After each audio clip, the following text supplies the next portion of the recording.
મિત્રો, હું શાર્દુલ ઠાકર, જીઆઈએ આઈટીઆઈ પ્રાંતિજ, આજે આપની સાથે વિઝ્યુઅલ બેઝિક એપ્લિકેશન અંતર્ગત હું controlling program flow and making decision એ વિષય ઉપર આજે તમારી સાથે હું વાત કરીશ.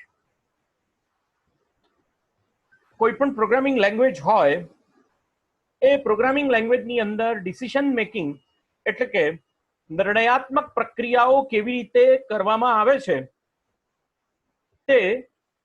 તે પ્રોગ્રામિંગ લેંગ્વેજનું ખૂબ જ મહત્વનું અંગ છે.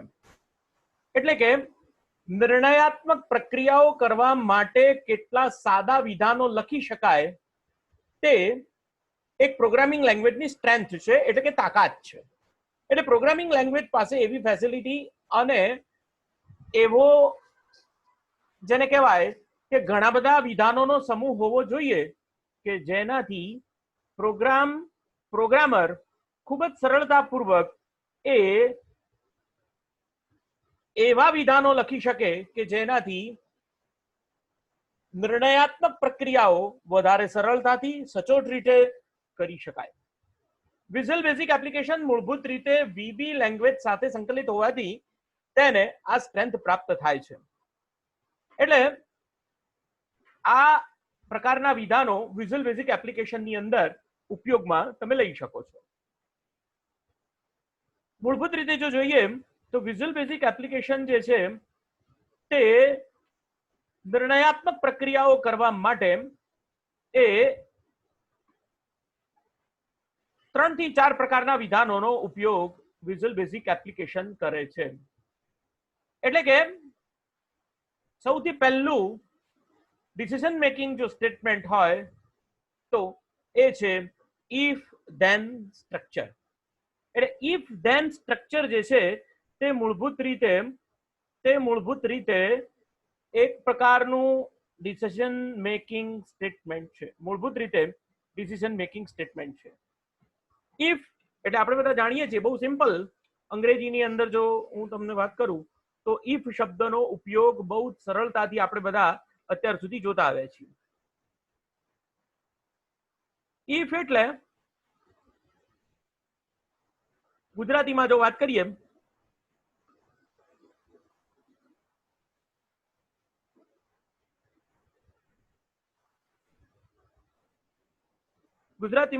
કરીએ તો ઇફ શબ્દનો અર્થ થાય છે જો. ઇફ એટલે જો.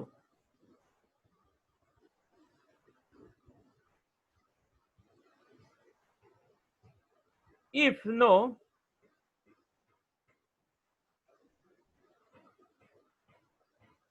ગુજરાતી મીનિંગ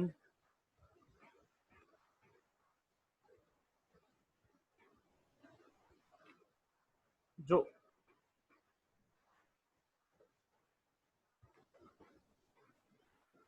અને આ ઇફ સ્ટ્રક્ચરની અંદર બીજો એક શબ્દ વારંવાર વાપરવામાં આવશે તે છે ધેન.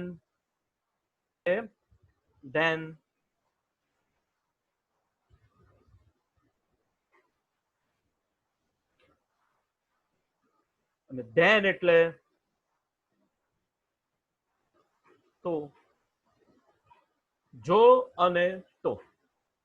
આપણે અત્યાર સુધી ગુજરાતીમાં જેમ પ્રમાણે વાત કરીએ કે ભાઈ જો તું મારી સાથે આવશે તો મને ગમશે.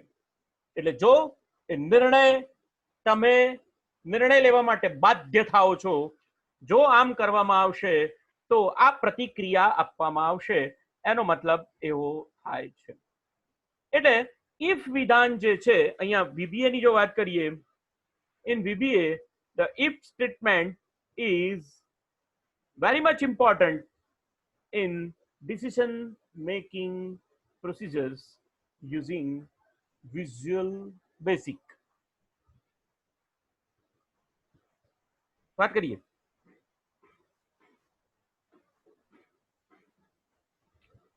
if.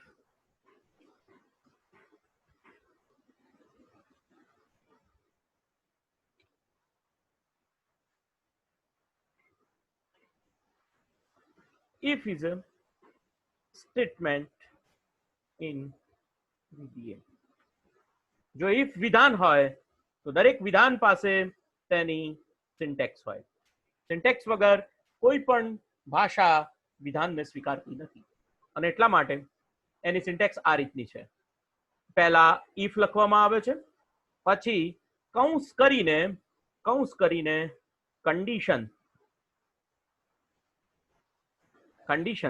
એટલે કે શરત લખવામાં આવે છે. પછી અહીંયા then લખવું ફરજિયાત છે અને છેલ્લે આ શરતને પૂરી કરવા માટે and if આ રીતે લખાય છે. and if આ રીતે લખાય છે. આ અને વચ્ચે આ if અને and if ની વચ્ચે જો કંડીશન સાચી પડે તો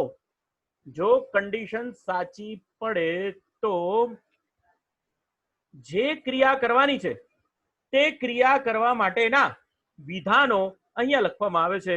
એટલે ઉદાહરણ તરીકે વાત કરીએ તો સ્ટેટમેન્ટ 1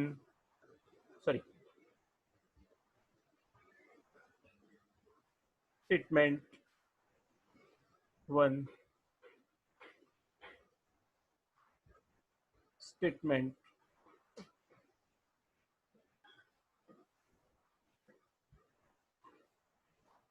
2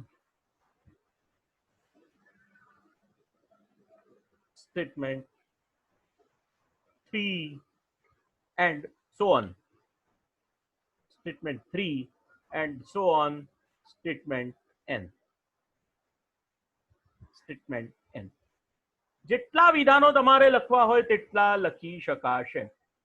જેટલા વિધાનો તમારે લખવા હોય તેટલા વિધાનો તમે લખી શકો છો, પ્રોવાઇડેડ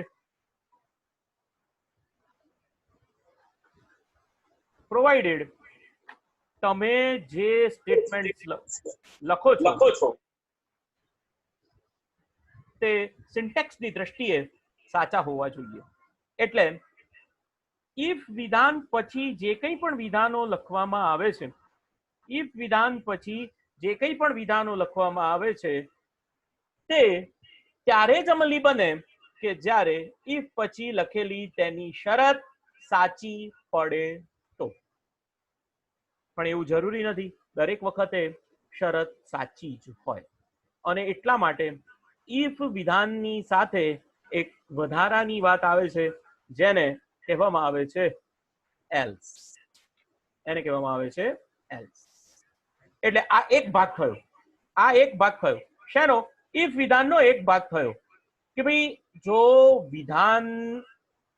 if વિધાન પછી લખવામાં આવેલી કંડીશન સાચી પડે તો સ્ટેટમેન્ટ 1 થી શરૂ કરીને સ્ટેટમેન્ટ n નો અમલ થશે અને જો વિધાન પછી લખવામાં આવેલી શરત એટલે કે કંડીશન જો ખોટી પડે તો આ હવે પછી હું જે લખું છું, ઉદાહરણ તરીકે સ્ટેટમેન્ટ x1 સ્ટેટમેન્ટ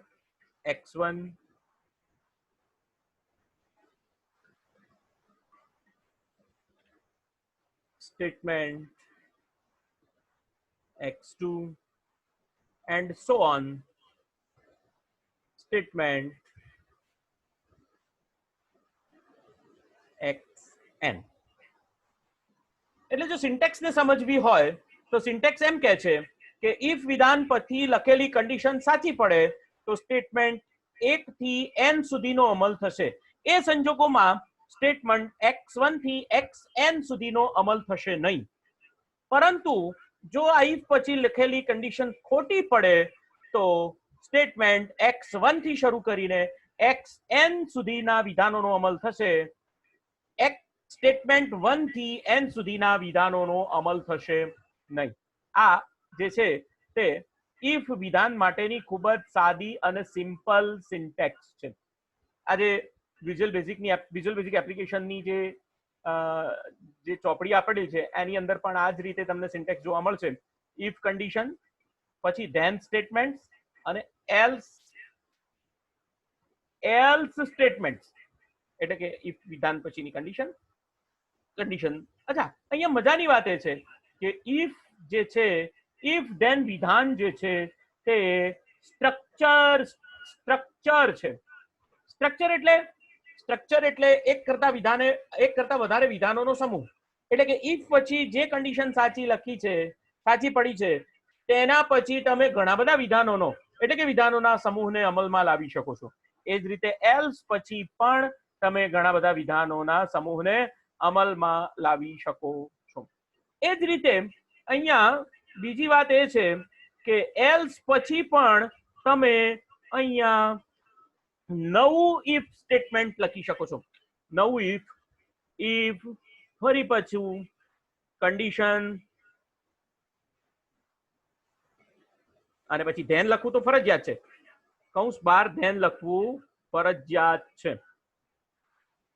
અને એ જ રીતે એન્ડ ઇફ લખવું પણ ફરજિયાત છે. હવે પાછું આની અંદર તમે પ્રશ્ન કરશો કે હા, તો આની અંદર પણ ફરીથી સ્ટેટમેન્ટ 1 થી સ્ટેટમેન્ટ n સુધી ઘણા બધા વિધાનો હોઈ શકે. સ્ટેટમેન્ટ 1 ટુ સ્ટેટમેન્ટ n સુધીના વિધાનો હોઈ શકે. અને એ જ રીતે આ ઇફ ની અંદર પણ બીજું એલ્સ હોઈ શકે, એની અંદર પણ વિધાનો હોઈ શકે, એની અંદર વળી પાછું ત્રીજું ઇફ હોઈ શકે, ત્રીજું એલ્સ હોઈ શકે. એમ ઘણા બધા લેવલ સુધી, મલ્ટી લેવલ સુધી ઇફ કન્ડિશનમાં એલ્સ ઇફ એલ્સ ઇફ નો ઉપયોગ કરી શકાય. પણ પ્રોવાઇડેડ ઇફ વિધાન, એક વખત ઇફ વિધાન લખો એટલે એનું એન્ડ ઇફ હોવું જોઈએ. એ જ રીતે એલ્સ લખો તો અને એનું પણ એન્ડ ઇફ હોય તો જ એ આખું ઇફ વિધાન પૂરું થયેલું ગણાશે. અન્યથા ઇફ વિધાન પૂરું થયેલું ગણાશે નહીં. એક ઉદાહરણ દ્વારા આ વસ્તુને સમજવાનો પ્રયત્ન કરીએ. ચોપડીમાંથી જ એક ઉદાહરણ લઈએ. દાખલા તરીકે તમે અહીંયા જુઓ છો તે પ્રમાણે આ જે પુસ્તક છે એની અંદર હું તમને કહું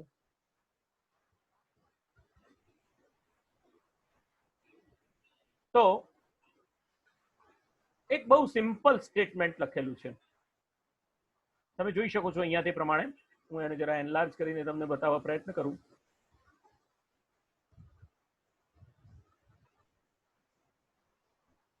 તો એક પ્રોસિજર લખેલી છે, સબ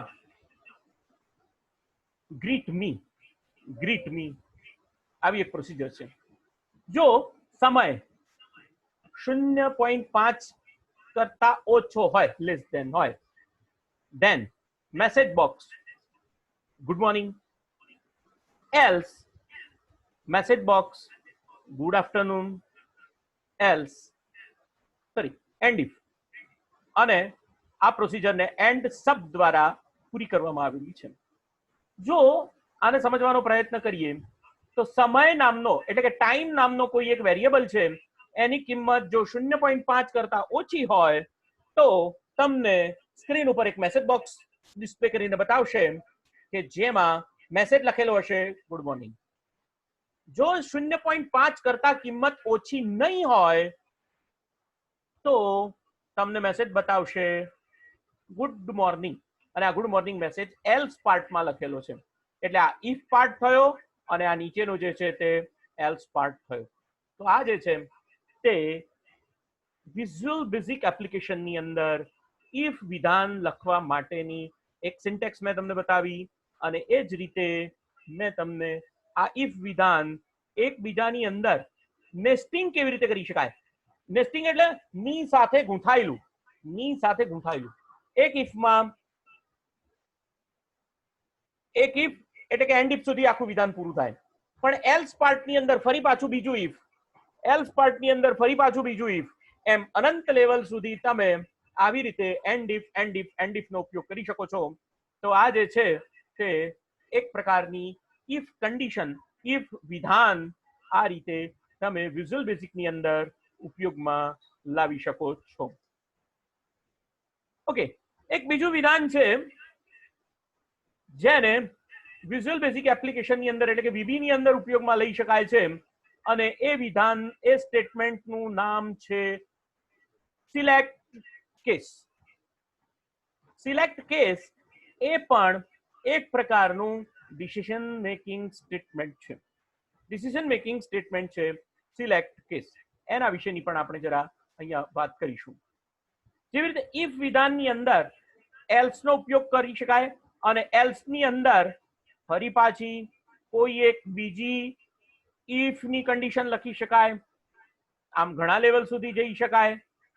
પરંતુ આ લખવાથી, આવી રીતે લખવાથી પ્રોગ્રામિંગના જાર્ગન્સ વધી જાય છે. એટલે કે એમ કહેવાય કે પ્રોગ્રામિંગ જ્યારે ફરીથી સમજવું હોય ત્યારે થોડું અઘરું પડે છે. પણ એની જગ્યાએ તમે જો કેસ વિધાન વાપરો, એટલે કે જો એક કરતા વધારે કન્ડિશન, મલ્ટી લેવલ કન્ડિશન સુધી તમારે જવાનું હોય અને તમે એની અંદર જો કેસ સ્ટેટમેન્ટનો ઉપયોગ કરો તો આ પ્રોગ્રામ લખવાની પદ્ધતિ થોડી સરળ બની જાય છે. એટલે જો અહીંયા પણ તમને આ બુકની અંદર પણ લખીને આપ્યું છે ધ સિલેક્ટ કેસ. હા, સી સિલેક્ટ કેસ પોતે પણ એક સ્ટ્રક્ચર છે. એ પણ એક સ્ટ્રક્ચર છે. એટલે સ્ટ્રક્ચર જ્યાં શબ્દનો ઉપયોગ આવે ત્યાં કેસ અને એન્ડ કેસ એમ આખું એક માળખું ઊભું થશે અને એ માળખાની વચ્ચે તમે તમારા વિધાનો લખી શકશો. તો અહીંયા the select case structure is useful for decisions involving 3 or more options, although it also works with 2 options, providing an alternative to if then else structure. એટલે if then else structure કરતા જો તમારે બીજું કોઈ સ્ટેટમેન્ટ વાપરવું હોય તો તમે સિલેક્ટ કેસ વાપરી શકો છો. અને આ સિલેક્ટ કેસ જે છે, આ સિલેક્ટ કેસ સ્ટેટમેન્ટ જે છે એને વાપરવું ક્યારે વધારે હિતાવહ છે તે અહીંયા તમને લખીને આપ્યું અથવા તે તમને સમજાવવા પ્રયત્ન કર્યો કે ભાઈ જ્યારે ડિસિઝન મેકિંગ માટે 3 થી વધારે ઓપ્શન હોય ત્યારે તમારે આવા કેસ સ્ટેટમેન્ટનો ઉપયોગ કરવો વધારે હિતાવહ છે. તો અહીંયા આગળ સૌથી પહેલા કેસ સ્ટેટમેન્ટની અહીંયા હું સિન્ટેક્સ તમને બતાવું છું. આ કેસ સ્ટેટમેન્ટની સિલેક્ટ છે. એટલે સૌથી પહેલા અહીંયા તમારે શબ્દ લખવો પડે. અહીંયા વન્સ મોર અહીંયા શબ્દ તમારે લખવો પડે સિલેક્ટ કેસ. સિલેક્ટ કેસ પછી અહીંયા કૌંસમાં જે લખેલું છે તે ટેસ્ટ એક્સપ્રેશન. એક્સપ્રેશન એટલે સૂત્ર પણ તમે કહી શકો એને ગુજરાતીમાં, અથવા તો કોઈક વેરિયેબલ પણ કહી શકો. That is also an expression. એટલે સિલેક્ટ કેસ એટલે સિલેક્ટ શબ્દ, સિલેક્ટ કેસ શબ્દ આવ્યો એટલે એન્ડ કેસ પણ લખવું જ પડે. કારણ કે કેસ જે છે તે અહીંયા એન્ડ સિલેક્ટ લખવું પડશે. એન્ડ સિલેક્ટ, કારણ કે સિલેક્ટ વિધાન જે છે એ એન્ડ સિલેક્ટ થી પૂરું થશે. અને આગળ આપણે જોયું કે કેસ સ્ટેટમેન્ટ જે છે that is also a structured statement, so it's a structure, so we have to write down, so we have to mention that where that structure is starts and where that structure ends. તો આ બંને વસ્તુઓને આપણે ત્યાં આગળ mention કરવી પડે પ્રોગ્રામિંગની અંદર. અચ્છા, આની અંદર તમારે કેસ લખવા પડે તો એને અહીંયા સિન્ટેક્સમાં આવી રીતે બતાવી શકાય. સિલેક્ટ કેસ એન્ડ સિલેક્ટ ની વચ્ચે તમારે લખવું પડે કેસ એક્સપ્રેશન એન. સૌથી પહેલા લખો કેસ, પછી expression list N. Expression list 1. પછી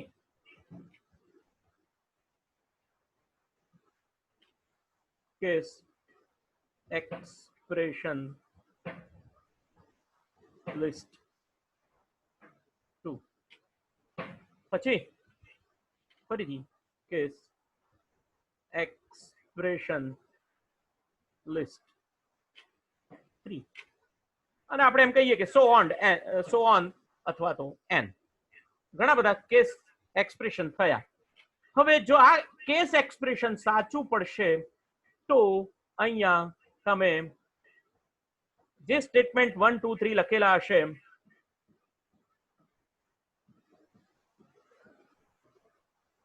સ્ટેટમેન્ટ 1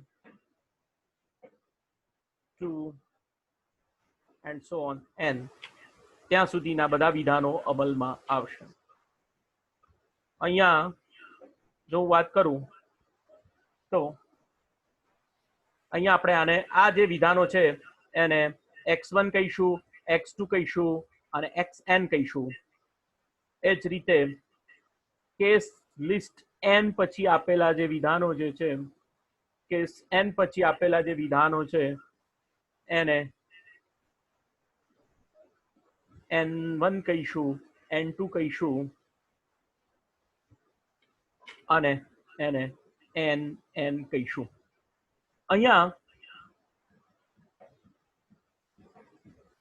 એક બીજી વાત લખવામાં આવે છે જેને કેસ એલ્સ કહેવામાં આવે છે અને અહીંયા આગળ પણ તમે ઘણા બધા વિધાનોનો સમૂહ લખી શકો છો. અહીંયા હું આ જે વિધાનો જે સ્ટેટમેન્ટ લખેલા છે એને I1 કહીશ, I2 કહીશ અને IN કહીશ. જો આ સિન્ટેક્સને સમજવા, આ સિન્ટેક્સને જરા એક્સપ્લેન કરવી હોય, મારે તમને જો સમજાવવી હોય તો એને એવી રીતે સમજાવી શકાય કે આ જે સિન્ટેક્સ છે એની અંદર એમ કહેવામાં આવે છે કે તમને સિલેક્ટ કેસ વિધાન માટે એક એક્સપ્રેશન અહીંયા લખવાની પરમિશન VBA આપે છે. આ જે એક્સપ્રેશન છે એ એક્સપ્રેશન જો સાચું પડે તો સ્ટેટમેન્ટ 1 to n નો અમલ આવશે અથવા અમલ થશે. એ સંજોગોમાં આ એક્સપ્રેશન લિસ્ટ 2n અને કેસ એલ્સ ઉપયોગમાં આવશે નહીં. એવી રીતે જો એક્સપ્રેશન લિસ્ટ 2 સાચું પડે તો x1, x2, xn આ વિધાનો અમલમાં આવશે. એક્સપ્રેશન લિસ્ટ 1 ના અને એક્સપ્રેશન લિસ્ટ n ના વિધાનો અમલમાં આવશે નહીં. અને આ ત્રણની અંદરથી અથવા તો તમે જેટલા એક્સપ્રેશન લખ્યા છે તે એક્સપ્રેશન પૈકી જો એક પણ એક્સપ્રેશન ટ્રુ ના થાય, સાચું ન પડે તો એલ્સ કેસ વિધાન અમલમાં આવશે. એલ્સ કેસ વિધાન અમલમાં આવશે. અને આ એલ્સ કેસ વિધાન અમલમાં આવે એ સંજોગોમાં એમ તમારે સમજવું જોઈએ કે ઉપર લખેલા કોઈ જ વિધાનો, એટલે કે ઉપર લખેલા કોઈ જ expression list, case expression list સાચા પડેલા નથી. એટલે એને જો સામાન્ય ભાષામાં કેવું હોય તો બાય ડિફોલ્ટ કહેવાય, ઉપરનામાંથી કોઈ સાચું ના પડે તો છેલ્લે આ એન્ડ કેસનો અમલ એટલે એલ્સ કેસનો અમલ થશે. જો આનું એક્ઝામ્પલ જો મારે તમને એક્સપ્લેન કરવું હોય તો આનું એક્ઝામ્પલ આ રીતે થઈ શકે. અહીંયા તમે જોઈ શકો છો આ બુકની અંદર એનું એક્ઝામ્પલ તમને એક્સપ્લેન કરીને બતાવવામાં આવેલું છે. તો અહીંયા તમને કીધેલું છે શો ડિસ્કાઉન્ટ 3, એટલે કોઈ ડિસ્કાઉન્ટની વાત અહીંયા કરવામાં આવેલી છે. ડાયમેન્શન ક્વોન્ટિટી એઝ ઇન્ટીજર, એટલે એક વેરિયેબલ ડિક્લેર કરેલો છે કે જેનું નામ ક્વોન્ટિટી છે અને ઇન્ટીજર ડેટા ટાઈપ વાળો છે, એટલે કે 2 બાઇટ ડેટા ટાઈપ એની અંદર અથવા બે બાઇટ એને મેમરીમાં એલોકેટ કરવામાં આવેલા હશે. એની અંદર પૂર્ણાંક કિંમતો સમાવેલી હશે અને એ +-32726 સુધીની વચ્ચેની કોઈ પણ કિંમતો એ સ્ટોર કરી શકશે. એક બીજો વેરિયેબલ ડિક્લેર કરેલો છે જેને ડબલ કહેવામાં આવે છે, એનું નામ છે ડિસ્કાઉન્ટ. અને આ ડિસ્કાઉન્ટ વેરિયેબલ માટે બાય ડિફોલ્ટ 8 બાઇટ જગ્યા એલોકેટ કરવામાં આવેલી હશે અને એની અંદર 2⁻16 જેટલી કિંમતો એની અંદર ± જેટલી કિંમતો સમાવી શકાશે. ઓકે, આ તો વાત થઈ આપણે ઇન્ટીજરની જે પહેલા ભણ્યા હતા એનું જરા રિવિઝન કરી લીધું. Quantity equal to input box enter quantity, એટલે કે ક્વોન્ટિટી નામના વેરિયેબલમાં બહારથી એટલે કે યુઝર પાસેથી ઇનપુટ બોક્સ વિધાનનો અમલ કરીને કોઈ ક્વોન્ટિટીની કિંમત સ્વીકાર કરવામાં આવે છે. અને આ જે સ્વીકારેલી કિંમત છે કયા વેરિયેબલમાં મૂકવામાં આવે છે? ક્વોન્ટિટી નામના વેરિયેબલમાં મૂકવામાં આવે છે. જો ક્વોન્ટિટીની કિંમત 0 થી 24 સુધીની હશે, 0 થી 24 વચ્ચેની હશે રાધર, તો તમને ડિસ્કાઉન્ટ નામના વેરિયેબલની અંદર 0.1 વેલ્યુ સ્ટોર કરાવી આપશે. આ પહેલો કેસ થયો. જો કોઈ કિંમત 0 થી 24 વચ્ચેની હોય તો આ 25 થી 49 અથવા કેસ 50 થી 74 અથવા case is greater than equal to 75 આ કોઈ વિધાનનો અમલ થશે નહીં. ફક્ત અને ફક્ત એક જ વિધાનનો અમલ થશે. એ જ રીતે જો તમે બહારથી કોઈ કિંમત 26 આપી, ક્વોન્ટિટીની કિંમત 26 આપી, તો તમારું ડિસ્કાઉન્ટ કેટલું નક્કી થશે? 0.15. એ જ રીતે તમે જો ક્વોન્ટિટીની કિંમત 100 આપી તો તમારું ડિસ્કાઉન્ટ કેટલું નક્કી થશે? 0.25. કારણ કે 0 થી 24 ની અંદર, 25 થી 49 ની અંદર અથવા 50 થી 74 ની અંદર તમે આપેલી કિંમત 76 આવતી નથી, અને એટલા માટે તમારું ડિસ્કાઉન્ટ કેટલું નક્કી થશે? 0.25. તો આ જે એક્ઝામ્પલ છે તે એમ રજૂઆત કરે છે કે સિલેક્ટ કેસ વિધાન કેવી રીતે લખી શકાય. સિલેક્ટ કેસ પછી તમારે ક્વોન્ટિટી ઉપર તમારા expression, quantity that is an expression, આપણે સિન્ટેક્સમાં જોયું ને, અત્યારે આપણે હમણાં સિન્ટેક્સમાં જોયું કે ટેસ્ટ એક્સપ્રેશન. તો અહીંયા આપણા ઉદાહરણમાં આ જે ક્વોન્ટિટી જે છે, આ વેરિયેબલ જે લખેલો છે અહીંયા, આ જે વેરિયેબલ લખેલો છે ક્વોન્ટિટી, એ ટેસ્ટ એક્સપ્રેશન છે. એટલે કે આપણે જેટલા કેસ જોવાના છે તે ક્વોન્ટિટીની કિંમત ઉપર આપણે જોવાના છીએ. તો case 0 to 24, case 25 to 49, case 50 to 74, અને કેસ is greater than 75. સીધું જ 75 કરતા વધારે. તો એટલે જો કેસની કિંમત માઇનસમાં હશે ને તો પણ આગળ, અચ્છા, પણ અહીંયા 75 કરતા વધારે લખેલું છે એટલે માઇનસમાં હશે તો નહીં ચાલે, એ કશું અમલમાં લાવશે નહીં. તો આ રીતે કેસ સ્ટેટમેન્ટ આખું તમે લખી શકો છો કે જેના દ્વારા તમે એક કરતા વધારે લેવલની ઇફ કન્ડિશન હોય ત્યારે ઇફ કન્ડિશન જો તમને લખવામાં અનુકૂળ તો ના આવતી હોય અથવા જો થોડી અઘરી પડતી હોય, અચ્છા, એ પણ તમને કહું કે ઇફ વિધાન કરતા સિલેક્ટ કેસ વિધાન વધારે ફાસ્ટ છે, એટલે કે તમને વધારે ઝડપથી આઉટપુટ આપે છે. તો મિત્રો, આજે મેં તમને ડિસિઝન મેકિંગ સ્ટેટમેન્ટ્સ તરીકે બે વિધાનો, એક if then else structure VBA ની અંદર જે ઉપયોગમાં લઈ શકાય છે તે, અને બીજું કેસ સ્ટેટમેન્ટ એટલે કે કેસ વિધાન મેં તમને આજે થિયરિટિકલી સમજાવવા પ્રયત્ન કર્યો. તો આજનું આ લેક્ચર, મને આશા છે કે તમને ઇફ વિધાન અને કેસ વિધાન વિશે ખ્યાલ આવ્યો હશે.